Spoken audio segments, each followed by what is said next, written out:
का चिंतन करते रहे। अक्रूरोऽपि च तां रात्रि मधुपुर्या महामतिः उषित्वा रथमास्थाय प्रययो नंद गोकुलम।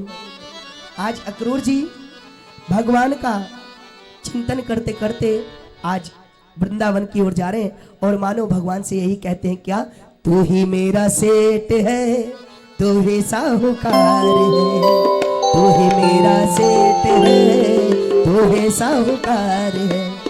ब्याज पे ब्याज मत जोड़ना, ब्याज पे ब्याज मत जोड़ना, प्रभु जी मोर लागो लगन मत तोड़ना, हरि जी मेरी लागी लगन मत तोड़ना, लागी लगन मत तोड़ना, लागी लगन मत तोड़ना, हरि जी मोर लागी लगन मत तोड़ना, हरि जी मोरी लागी लगन मत तोड़ना, लागी लगन मत तोड़ना, लागी लगन मत तोड़ना, हरि जी मोरी लागी लगन मत तोड़ना, हरि जी मोरी लागी लगन मत तोड़ना। से जय हो।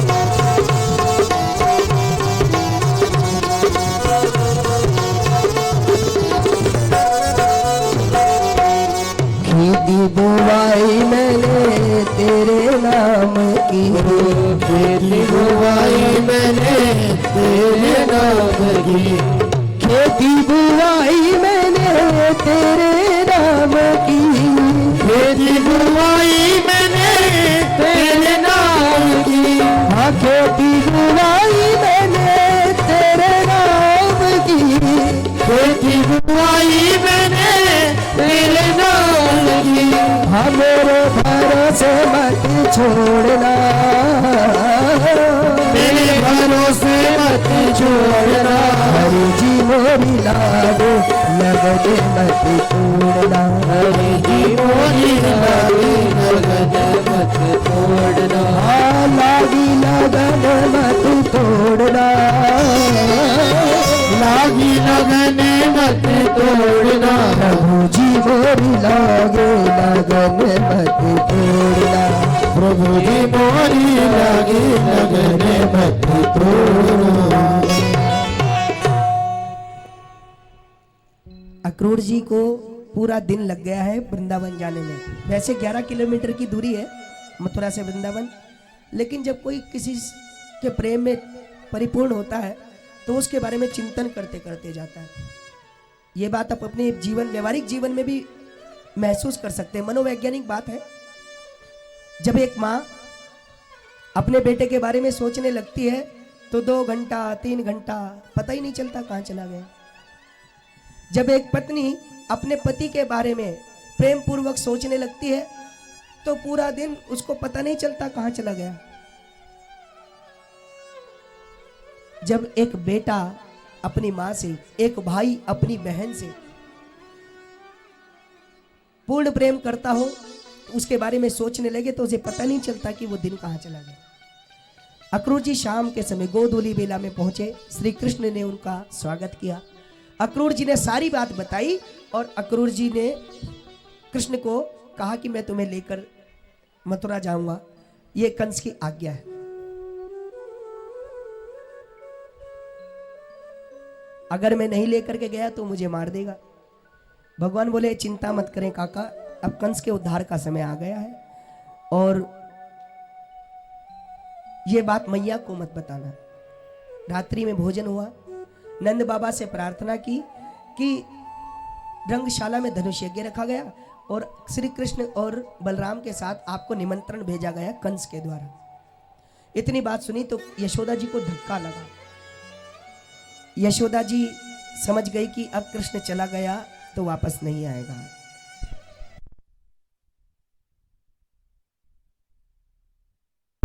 गोविंद राधे राधे राधे गोविंद गोविंद राधे। बोलिए वृंदावन बिहारी लाल की। मैं आपसे निवेदन कर रहा था, यशोदा जी को पता लग गया। मैं आपसे एक बात कहूं, ये मां शब्द में बड़ी गहराई है। मुझे लगता है एक मां अपनी संतान से जितना प्रेम करती है, शायद दुनिया में कोई किसी से इतना प्रेम करता हो।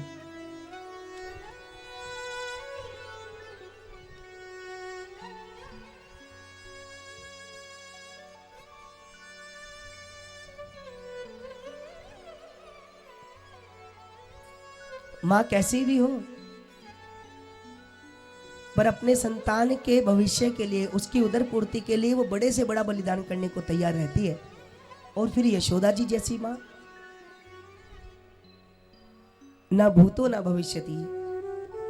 आज यशोदा जी श्री कृष्ण के विश्राम गृह में गई और श्री कृष्ण के बालों पर हाथ फिरा रही है।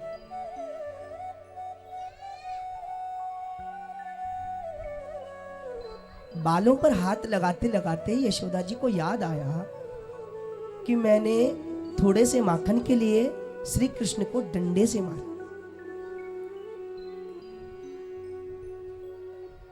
और इतना सोचते ही सोचते यशोदा जी की आंखों में अश्रु आ गए।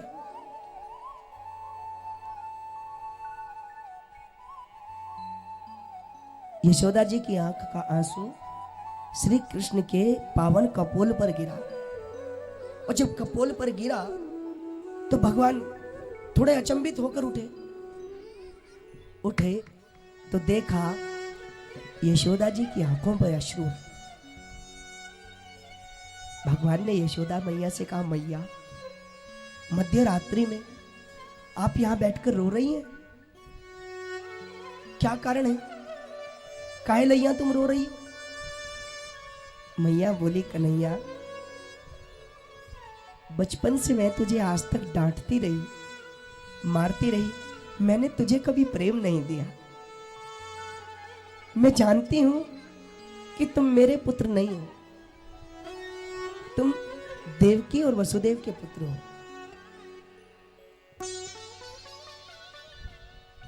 प्रेम के वश होकर मैंने तुम्हारे साथ दुर्व्यवहार किया, लेकिन मेरी गलती थी। मुझे लगा कि तुम मेरे पुत्र हो, इसलिए मैंने ऐसा किया। भगवान बोले, मैया मैं तेरे ही पुत्र हूं, मैंने तो कभी ऐसा समझा ही नहीं, और मुझे पता ना है मैं किसको पुत्र हूं, ये तो तू ही अपने मुंह से कह रही है। यशोदा जी बोली, कन्हैया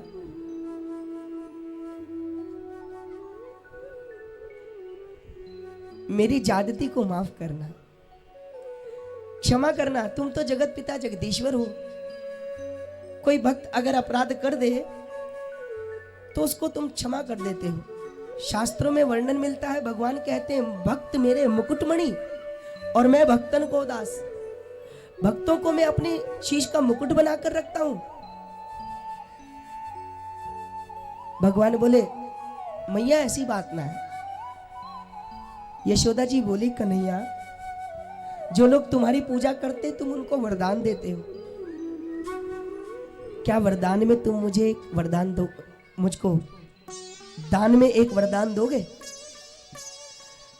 भगवान बोले, मैया कोई ऐसी बात नहीं। ना ना ना कन्हैया, मैं हाथ जोड़कर प्रार्थना करती हूँ, अगर तुम मुझसे नाराज नहीं हो और मुझसे प्रेम करते हो तो तुम मुझे अपनी दासी बना दो। मैं तुम्हारे साथ मथुरा चलूंगी और तुम किसी से कहना मत, किसी को बताना मत, मैं तुम्हारी मैया हूं। एक दासी की भांति मैं तुम्हारी सेवा करूंगी। क्यों? अरे तुम जाओगे तो मथुरा वासियों को नहीं पता कि कृष्ण को किस समय भोजन चाहिए, किस समय कृष्ण को माखन चाहिए, किस समय कृष्ण को छाछ अच्छी लगती है। कहीं ऐसा ना हो कोई सेवक तुम्हारे समय बंधन को समझ ना पाए और करनी थी उसके ऊपर कृपा, और तुम उसका सर्वनाश कर। मुझे अपने चरणों की दासी बना लो।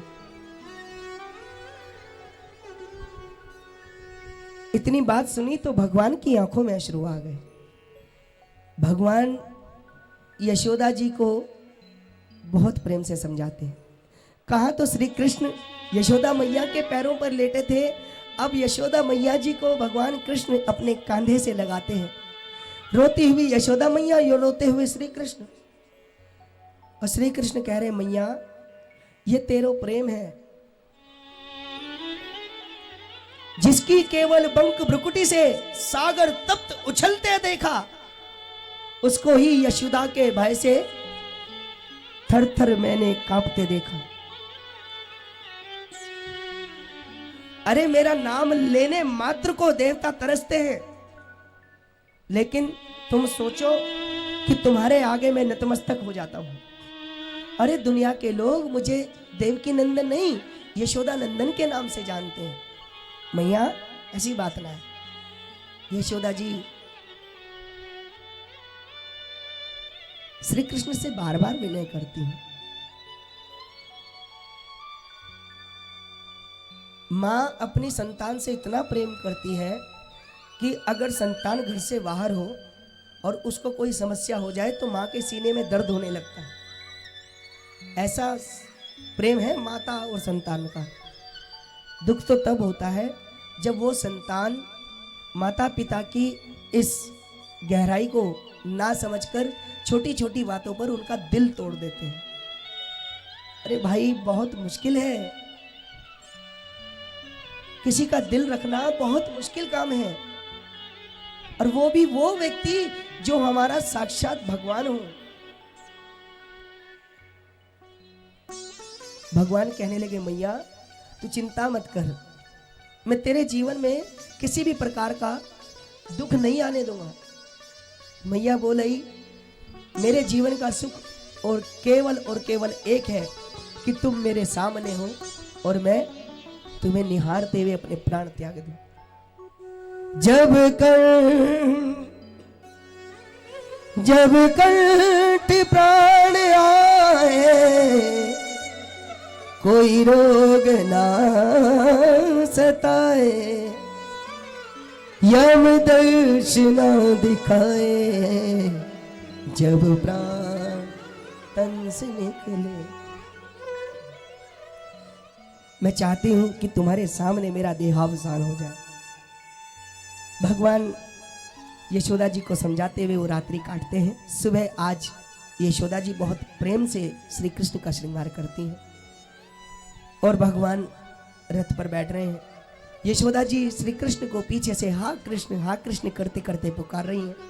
और जब पहुंची चौखट पर तो कृष्ण के प्रेम में इतनी अंधी थी कि चौखट का ध्यान नहीं रहा और चौखट से पैर टकरा गया। यशोदा जी नीचे गिर पड़ी। भगवान यशोदा जी को उठाने के लिए आए, बार बार चरण वंदन करते हैं। नंद बाबा ने कहा यशोदा तू चिंता मत कर, मैं भी कृष्ण के साथ जा रहा हूं और ब्रजवासी भी जा रहे हैं, हम कृष्ण को लेकर ही वापस लौटेंगे। जब श्री कृष्ण आगे बढ़ने लगे हुआ क्या, ब्रजवासियों ने, गोप ग्वालों ने, ग्वालिनों ने अक्रूर जी का रथ रोक लिया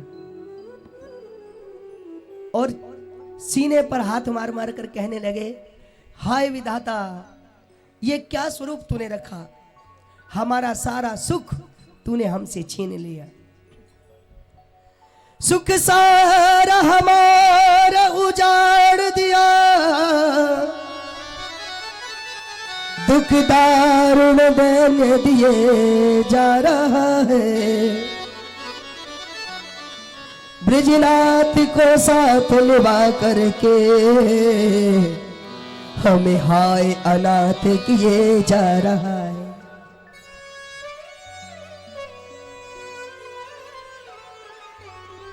रथ कौन कहे बढ़वा न लिए, ब्रिज सिंधु समस्त पिए जा रहा है, अक्रूर है कहता कौन इन्हें, अक्रूर है कहता कौन इन्हें, अति क्रूर जे प्राण लिए जा रहा है। कौन कहता है ये अक्रूर है? अरे ये तो क्रूर है, हमारे प्राण लेकर जा रहा है। भगवान ने सभी को समझाया, गोप ग्वालों को, ग्वालिनों को। ग्वालिनों ने कहा कृष्ण हम तो समझ जाएंगे, लेकिन राधा रानी को कौन समझाएगा। भगवान आज श्री राधा रानी के पास गए और मानो राधा रानी यही कहना चाहती हो, अह नाथ हो मोन निपट विसारी। आज भगवान मुझे छोड़कर जा रहे हैं तो मेरा साथ कौन देगा। हाँ,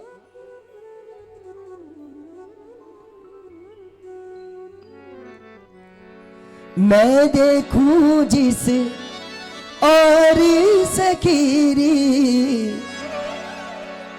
सामने मेरे सावरी। जहां भी देखूं मुझे कृष्ण कृष्ण दिखाई देते हैं। श्री कृष्ण ने पूछा राधे क्या मैं जा सकता हूं। राधा रानी ने कहा मुझसे तुम पूछने किस हक से आए हो। अगर मेरा तुम पर हक है तो मैं कैसी प्रेमिका जो तुम्हें कर्तव्य परायणता से रोकूं, और अगर तुम्हारा मुझ पर हक है तो तुम कैसे प्रेमी जो मुझे छोड़कर जा रहे हो। हाँ, दुखती रग पर उंगली रखकर पूछ रहे हो कैसी हो। अरे तुमसे ये उम्मीद न थी, फिर दुनिया चाहे जैसी हो। एक तरफ मैं बिल्कुल तन्हा, एक तरफ मैं बिल्कुल तन्हा और एक तरफ दुनिया सारी। अब तो जंग भी खुलकर होगी, ऐसी हो या वैसी हो। कोई बात नहीं, मैं संसार का ताना सह लूंगी, लोगों का बोलना सुन लूंगी। लोग इतना ही तो कहेंगे राधा कैसी पागल थी, है कृष्ण के लिए वन वन घूमती घूमती थी। लेकिन मैं तुम्हें एक बात कहूं कन्हैया, मुझे छोड़कर तुम भी सुखी नहीं रह पाओगे। जलते रहना, जलते रहना और जलकर चलना, ये उसकी मजबूरी है। अरे सूरज ने ये कब चाहा था, उसकी किस्मत ऐसी हो। तुम मेरे प्रेम में, मेरी याद में जलोगे, तपोगे, मुझे याद करोगे, लेकिन मैं सामने नहीं हूं। भगवान कृष्ण बोले राधे मेरे नाम का जो सिमरण करते हैं उनको स्वर्ग की प्राप्ति होती है।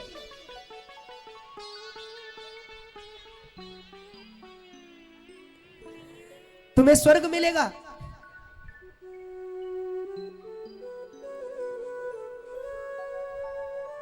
तो राधा रानी बोली मुझको जन्नत देने वाले, मुझको जन्नत देने वाले, जन्नत किसी और को दे देना।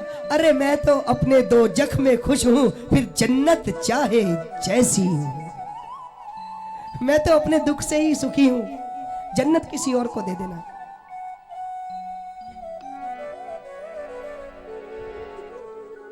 मैं देखूं जिस और सकीरी, मैं देखूं जिस और सकीरी, सामने मेरे सावरिया, सावरिया, हाँ सामने मेरे सावरिया, हाँ सामने मेरे सावरिया। हाँ मैं देखूं जिस और सकीरी, मैं देखूं जिस और सखीरी, मैं देखूं जिस और सकीरी, मैं देखूं जिस और सखीरी, सामने मेरे सावरिया, सामने मेरे सावरिया, हाँ सावरिया सावरिया मेरे सामने सावरिया, सावरिया सावरिया मेरे सामने सावरिया, हाँ सावरिया सावरिया मेरे सामने सावरिया, सावरिया सावरिया मेरे सामने